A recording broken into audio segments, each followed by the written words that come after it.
ਡਿਬਰੂਗੜ੍ਹ ਜੇਲ੍ਹ ਵਿੱਚ ਐਨਐਸਏ ਅਧੀਨ ਨਜ਼ਰਬੰਦ ਸਿੱਖ ਨੌਜਵਾਨਾਂ ਨੂੰ ਲੈ ਕੇ ਵੱਡੀ ਖਬਰ ਸਾਹਮਣੇ ਆਈ ਹੈ। ਆਸਾਮ ਦੀ ਡਿਬਰੂਗੜ੍ਹ ਜੇਲ੍ਹ ਵਿੱਚ ਨਜ਼ਰਬੰਦ ਵਾਰਿਸ ਪੰਜਾਬ ਦੇ ਮੁਖੀ ਭਾਈ ਅੰਮ੍ਰਿਤਪਾਲ ਸਿੰਘ ਅਤੇ ਉਹਨਾਂ ਦੇ ਨਾਲ 4 ਹੋਰ ਸਿੱਖ ਜੋ ਕਿ ਭੁੱਖ ਹੜਤਾਲ ਤੇ ਸਨ। ਉਹਨਾਂ ਨੇ ਅੱਜ ਸ਼੍ਰੀ ਅਕਾਲ ਤਖਤ ਸਾਹਿਬ ਵੱਲੋਂ ਭੇਜੇ ਵਫਦ ਨਾਲ ਮੁਲਾਕਾਤ ਉਪਰੰਤ ਆਪਣੀ ਭੁੱਖ ਹੜਤਾਲ ਖਤਮ ਕਰ ਦਿੱਤੀ। ਉਹਨਾਂ ਸ਼੍ਰੀ ਹਰਿਮੰਦਰ ਸਾਹਿਬ ਦਾ ਪ੍ਰਸ਼ਾਦ ਅਤੇ ਪਵਿੱਤਰ ਸਰੋਵਰ ਦਾ ਜਲ ਛਕ ਕੇ ਹੜਤਾਲ ਸਮਾਪਤ ਕੀਤੀ। ਦੱਸ ਦਈਏ ਕਿ ਸਿੱਖ ਨੌਜਵਾਨ ਆਪਣੀ ਸਜ਼ਾ ਪੰਜਾਬ ਦੀ ਜੇਲ੍ਹ ਵਿੱਚ ਤਬਦੀਲ ਕਰਾਉਣ ਦੀ ਮੰਗ ਨੂੰ ਲੈ ਕੇ ਭੁੱਖ ਹੜਤਾਲ ਤੇ ਬੈਠੇ ਸਨ, ਜਿਸ ਦੌਰਾਨ ਕਈ ਸਿੱਖ ਨੌਜਵਾਨਾਂ ਦੀ ਸਿਹਤ ਵੀ ਵਿਗੜ ਰਹੀ ਸੀ। ਸਿੱਖ ਨੌਜਵਾਨਾਂ ਦਾ ਕਹਿਣਾ ਹੈ ਕਿ ਆਸਾਮ ਦਾ ਪ੍ਰਸ਼ਾਸਨ ਉਹਨਾਂ ਨਾਲ ਬੁਰਾ ਵਿਵਹਾਰ ਕਰਦਾ ਹੈ ਤੇ ਉਹਨਾਂ ਨੂੰ ਸ਼ੱਕ ਹੈ ਕਿ ਜੇਲ੍ਹ ਪ੍ਰਸ਼ਾਸਨ ਉਹਨਾਂ ਦੇ ਭੋਜਨ ਵਿੱਚ ਤੰਬਾਕੂ ਜਾਂ ਹੋਰ ਨਸ਼ੀਲੇ ਪਦਾਰਥ ਦੇ ਸਕਦਾ ਹੈ, ਇਸ ਲਈ ਉਹਨਾਂ ਨੇ ਅੰਨ ਜਲ ਤਿਆਗ ਦਿੱਤਾ ਸੀ।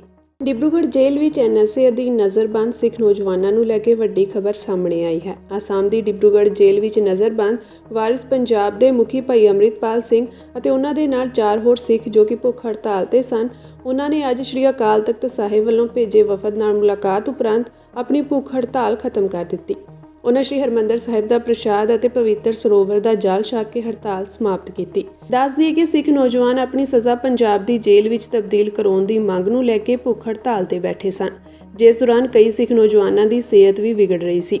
ਸਿੱਖ ਨੌਜਵਾਨਾਂ ਦਾ ਕਹਿਣਾ ਹੈ ਕਿ ਆਸਾਮ ਦਾ ਪ੍ਰਸ਼ਾਸਨ ਉਹਨਾਂ ਨਾਲ ਬੁਰਾ ਵਿਵਹਾਰ ਕਰਦਾ ਹੈ ਤੇ ਉਹਨਾਂ ਨੂੰ ਸ਼ੱਕ ਹੈ ਕਿ ਜੇਲ੍ਹ ਪ੍ਰਸ਼ਾਸਨ ਉਹਨਾਂ ਦੇ ਭੋਜਨ ਵਿੱਚ ਤੰਬਾਕੂ ਜਾਂ ਹੋਰ ਨਸ਼ੀਲੇ ਪਦਾਰਥ ਦੇ ਸਕਦਾ ਹੈ, ਇਸ ਲਈ ਉਹਨਾਂ ਨੇ ਅੰਨ ਜਲ ਤਿਆਗ ਦਿੱਤਾ ਸੀ।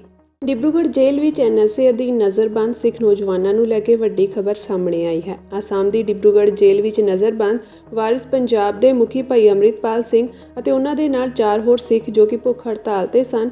ਉਹਨਾਂ ਨੇ ਅੱਜ ਸ਼੍ਰੀ ਅਕਾਲ ਤਖਤ ਸਾਹਿਬ ਵੱਲੋਂ ਭੇਜੇ ਵਫਦ ਨਾਲ ਮੁਲਾਕਾਤ ਉਪਰੰਤ ਆਪਣੀ ਭੁੱਖ ਹੜਤਾਲ ਖਤਮ ਕਰ ਦਿੱਤੀ।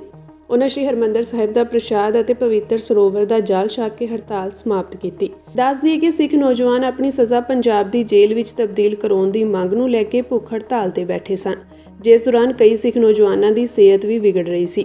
ਸਿੱਖ ਨੌਜਵਾਨਾਂ ਦਾ ਕਹਿਣਾ ਹੈ ਕਿ ਆਸਾਮ ਦਾ ਪ੍ਰਸ਼ਾਸਨ ਉਹਨਾਂ ਨਾਲ ਬੁਰਾ ਵਿਵਹਾਰ ਕਰਦਾ ਹੈ ਤੇ ਉਹਨਾਂ ਨੂੰ ਸ਼ੱਕ ਹੈ ਕਿ ਜੇਲ੍ਹ ਪ੍ਰਸ਼ਾਸਨ ਉਹਨਾਂ ਦੇ ਭੋਜਨ ਵਿੱਚ ਤੰਬਾਕੂ ਜਾਂ ਹੋਰ ਨਸ਼ੀਲੇ ਪਦਾਰਥ ਦੇ ਸਕਦਾ ਹੈ, ਇਸ ਲਈ ਉਹਨਾਂ ਨੇ ਅੰਨ ਜਲ ਤਿਆਗ ਦਿੱਤਾ ਸੀ।